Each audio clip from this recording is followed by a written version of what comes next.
Welcome to Education Transformation, where we explore bold ideas and brave experiments shaping how we learn, grow, and contribute to the world.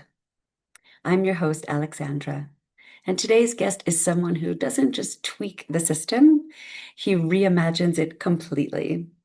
Max Noble is an educator, researcher, and the mind behind what he calls full speed learning. He takes project-based learning to the extreme, removes traditional barriers for engagement, and isn't afraid to question the one-size-fits-all assumptions that still dominate education, especially when it comes to how boys and girls learn. In our conversation, we'll explore the roles Max plays, how he builds trust and momentum with learners, and what happens when students are given the freedom to pursue learning at their own neurodevelopmental pace. Whether you're a parent, educator, or innovator, this episode will invite you to think what's possible when we stop asking, how do we fix school? And start asking, what do learners truly need? So settle in and get ready for a ride into the future of education with Max Noble. Well, Max, thank you so much for joining me today on Education Transformation. I'm really Hey, no worries. I'm really excited for the audience to hear about your innovative approach to education. So thanks for your time and for sharing your story with us. Yeah, I'd like to start by inviting you into the Always Meaningful Education framework, which, as you may recall from our conversation, yeah, we start with curiosity and lead through creation and ultimately contribute to the world. So yes. could you share with us what initially sparked your curiosity about wanting to reimagine education? Well, it was pretty simple and quite profound for me. It was the day that I dropped my daughter off for preschool, and I saw her walk into that building, and it just hit me like, wow, I didn't enjoy school. Why am I putting my daughter and my other child, my son, shortly into the same system? Mm. And that's what, yeah, that hit me. So, how did that curiosity start to create some change in you that ultimately led to you making some changes outside of yourself? Like, what was that initial switch for you? And you are thinking, I'm going to try this. Um, it was, I think, the fact that I'm a very creative person, and I suspected maybe my kids might have that same genetics. Mm. And so I thought, okay, I just need to create a space where creativity can flourish because I think a lot of people know, I'm sure you know that, school kills creativity.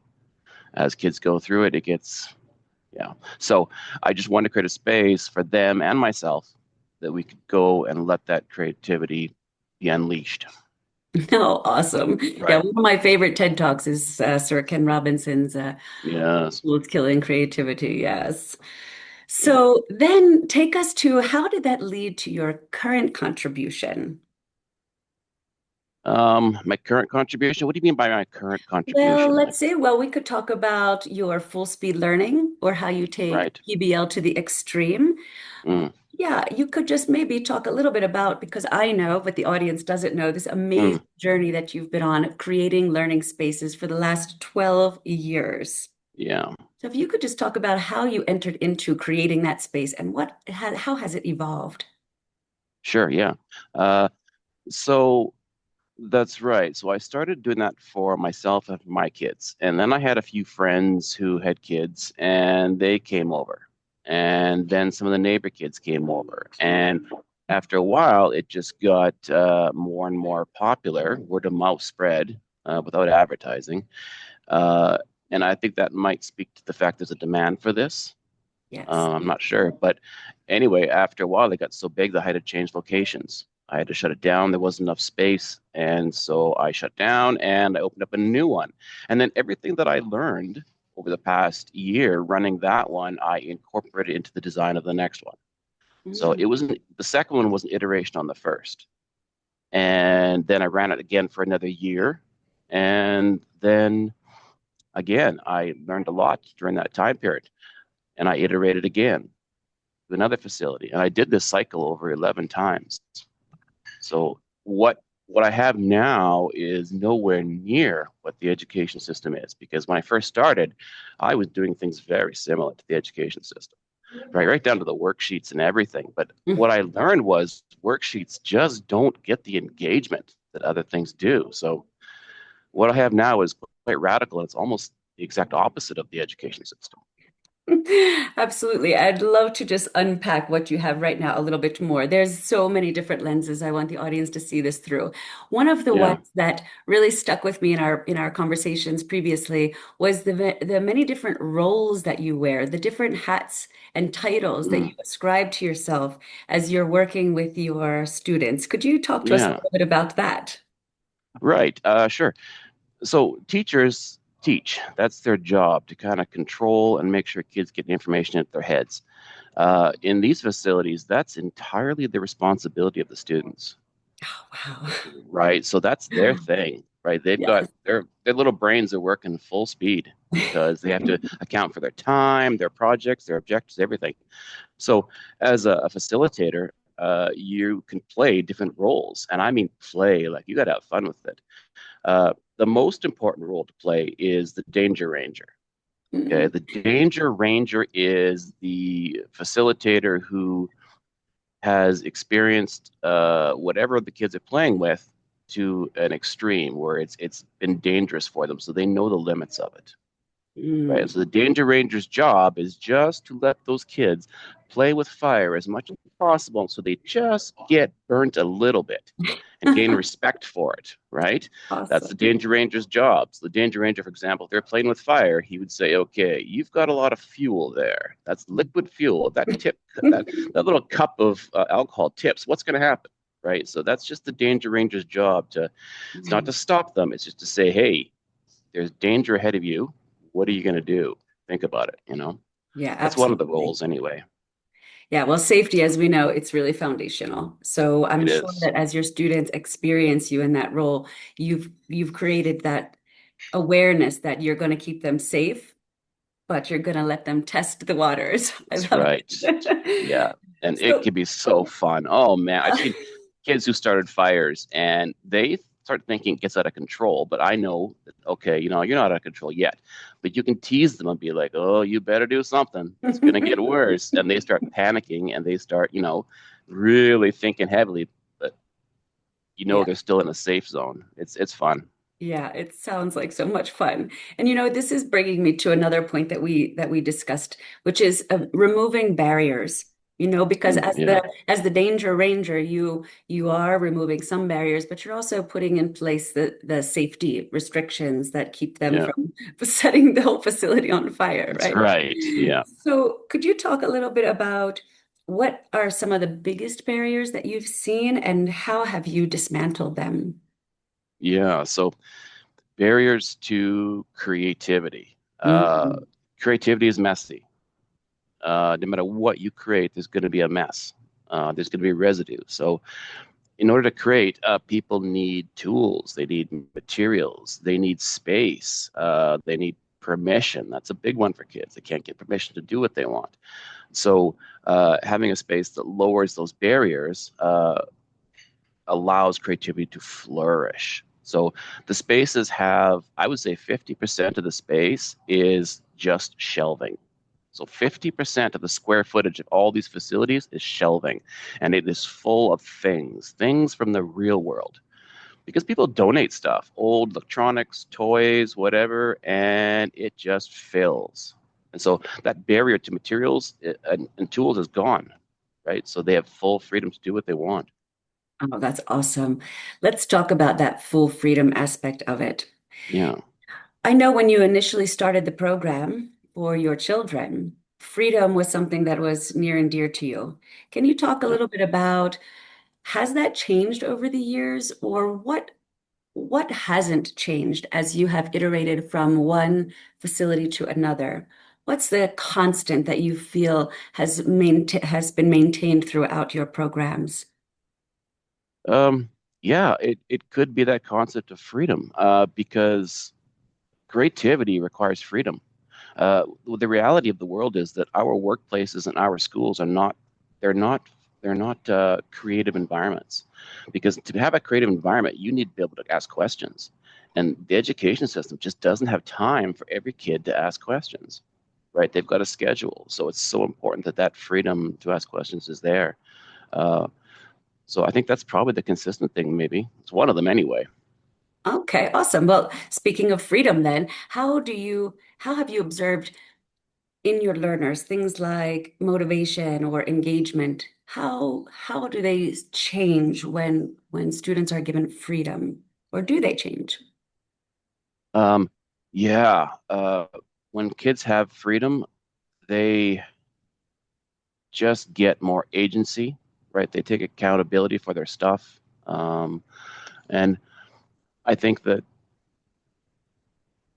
it just seems like when you design education that kids opt into, the results are so much better because the education system forces kids into things and that creates negative results, negative behaviors.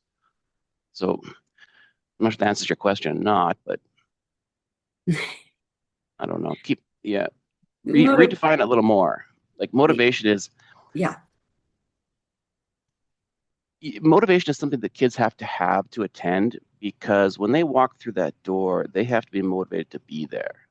That's the Mm, goal, right? When kids go to an education system, they're not motivated. They're being forced to go against their will, right? So here, every kid who walks through that door is motivated. They've applied to be there. They want to go, and then their motivation just takes over. There's nothing else to do. There's no ab motivation required. Whereas the education system is always trying to figure out how to get them engaged, how to get them motivated. Well, that problem yes. is completely solved. Absolutely. I that really resonates with the AME model as well. As you know, we start with the learner's curiosity. And so Yes, just yeah, by starting there, you are just removing things like levels of motivation. They are automatically, innately motivated to learn about yep, things that they are curious about or interested in. And we also yes, do a sort of a project-based learning approach. Could you talk about how you take PBL to the extreme? yeah. So I always end up with the extreme PBL projects I because there are places like, for example, if kids can get everything they need in the education system, they can get the tools, the materials, permission. Great, do it in school. If you can do it at home, if your parents give you permission, But there are some things there are experiments you can't do in a house. Okay, and right, if you can go to a makerspace and you can get what you need there for tools and materials, great. I take everybody else. Mm, If none of your projects fit into those spaces and none of them will allow you to do it, come try it here.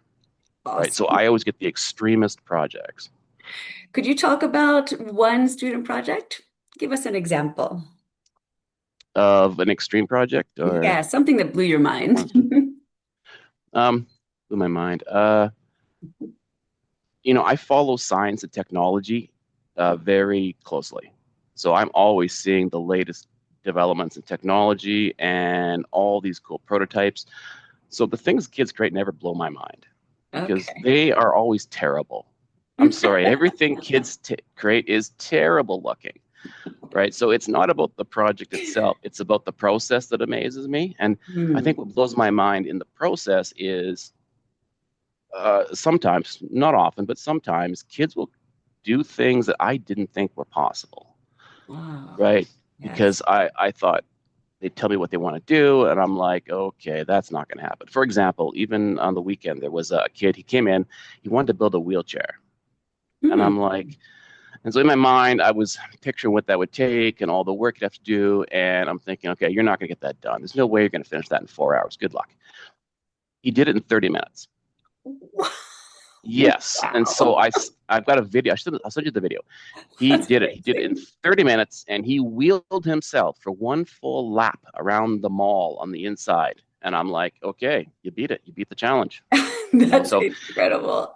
the project didn't look good, but he developed the minimal viable product to beat the Hmm. challenge. Right. So that always amazes me because adults, we think so complex in our minds, but kids, they just go to it and they get things done. That's always amazing. That is true, right? They don't have a lifetime of experiences telling them, well, unless they've gone through traditional school, they don't have a lifetime of experience Yeah, telling them, no, you can't, and that's not going to work. That's that's really right. incredible. Absolutely. Yeah, So let's talk a little bit about technology since you have brought that point up. yeah, I still would like to unpack a little bit more too about what do you mean with full speed learning? So let's combine yeah, the two. How does AI and technology support what you call full speed learning? yeah. So good question. This is important. I actually think that full speed learning was not possible until now. Uh, Because I define full speed learning as there is nothing stopping you, no other people stopping you, right? It's up to you. That's full speed learning, right? So now that we have AI and the internet and AI, we have access to all human knowledge, right? And so that there's no barriers, there's no educational facilities holding a certificate over your head saying, no, you must attend here to get this knowledge. It's all there. So now that we have the internet and we have AI, which is just really smart software, we have no barriers to learning anything we want. So I really, yeah, yeah, this is the time and place for full speed learning. That's really this is it. exciting. This Yeah, is it. I, Yeah, I, I, I've been waiting for this tool, this technology to get this good for 10 years. And now it's here. We have it. So it's time to go. I'm with you. Yeah. I share in the joy and excitement that AI brings and how amazing it is at really individualizing, personalizing students' learning and development. Yeah. Are there any other platforms that you are particularly excited about or that you use regularly? What do you mean by platforms? Like Like digital a platforms? like an educational website or some kind of a Oh, learning yeah. platform, something that you often refer to with your students when they're looking for places to deepen their knowledge. Um, yeah, I don't use many, and I try to default always to open source. Mm. So whenever kids are working with something and there's a company who's producing something and there's an open source project, I will kind of give them the open source project first, Oh, okay. right? Because I don't like it when business starts interfering with education. Mm. So the open source projects are always my primary go-to. That is a valuable point. Yeah, Well, let me ask you some futuristic questions. If sure. you had a magic wand and you could change one thing about the education system tomorrow, what would it be? About the education system, can I go outside of that and say, Absolutely. yeah, so my dream, my goal is that there is a facility in every community around the world, and kids know that it's there, and they know that, okay, if they want to learn something and no one else allows them to do it, they can go there, and as long as they are responsible, they can use the tools, the materials, and accomplish what they want. That's what I want. If I had a Wow. magic wand, I would wave that thing, and that all those facilities would just poof appear, and every kid would know that they're there if they need them, and that if they want to use them, they just have to apply to get out of school. Right? They should have at least a Mm. minimum 4 hours a week of their own learning, right? Their own self-directed learning, and they can go there and do what they want. That would be my wave of the wand. Yeah. I really just got like goosebumps when I imagine how Good. exciting that would be to be a child again and grow up in a world where I knew that there was no limit to my imagination and there was a place that I could go and test what my mind could imagine. How Exactly. Yeah. incredible. That is really exciting. I love that All right. concept. Yeah. I wanted to talk a little bit more before I ask you some more future questions. Yeah. Something about that we talked about before our podcast was just how boys and girls learn differently. Oh yes. I was wondering if you could talk a little bit about how you've observed that and how do you feel centers like the one that you create and the ones you're imagining, how do they play a role with how boys and girls learn differently without, getting into gender inequalities? Yeah. Yeah, so that's something I've observed. Like, we're told that boys and girls are the same, but they're not. It's not true. Uh, so the age group I work with the most are 7 to 12. At 7, kids can reason, right? So once they could begin to reason, they can start making logical decisions and they could be in a workshop environment. And then once they get to 13, the hormones kick in and their minds go a totally another direction. So that little area in there between 7 and 12, boys and girls are very, very different. If I had to sum up girls in that time period, I would say they are very capable, Mhm. amazingly capable. They could run the facilities. They're so good. And boys, on the other hand, are just destructive. They destroy things, right? They're always pushing the boundaries. They're always breaking things. They're always testing things. So they're not the same, Mhm. right? So these facilities, girls love them because there's all this creative stuff they can do, but boys enjoy the freedom to be able to test things and break things because if you're going to go into engineering, you're going to go in and you're going to get a theoretical understanding of, for example, strengths of materials, how materials respond to forces and stresses.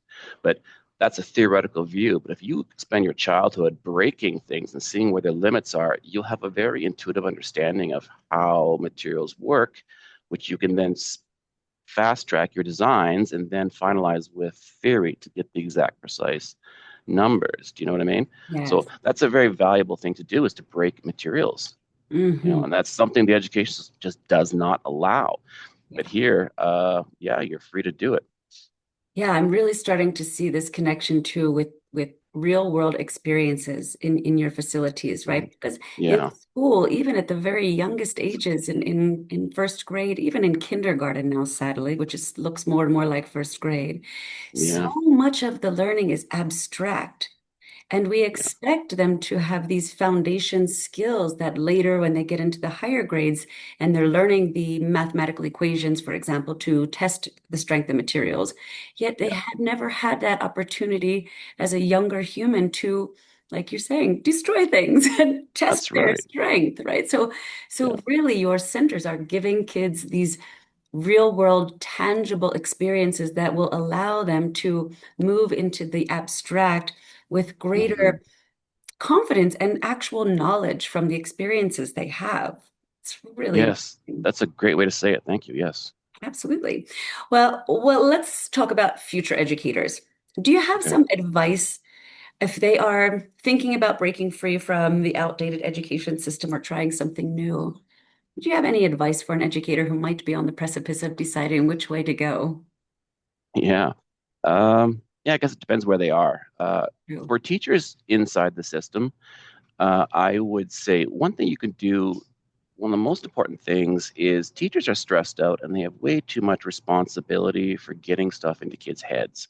Mm. And that's not entirely the teacher's fault. That's society, that's education, that's parents. But in your classroom, I would say start taking that responsibility off yourself and giving it to kids, Yes. right? So when you've got to prepare this whole thing for kids, involve them in the process, right? Spend maybe a little bit of time and say, okay, we've got to learn subjective. How do you want to do it? If a kid makes a suggestion, say, well, we need paper. We can use this. Okay, go get that paper, right? Go do this. Delegate all these things to them so they're more involved in it, right? That's a starting point. And then if you want to get out of the education system, then start your own facility.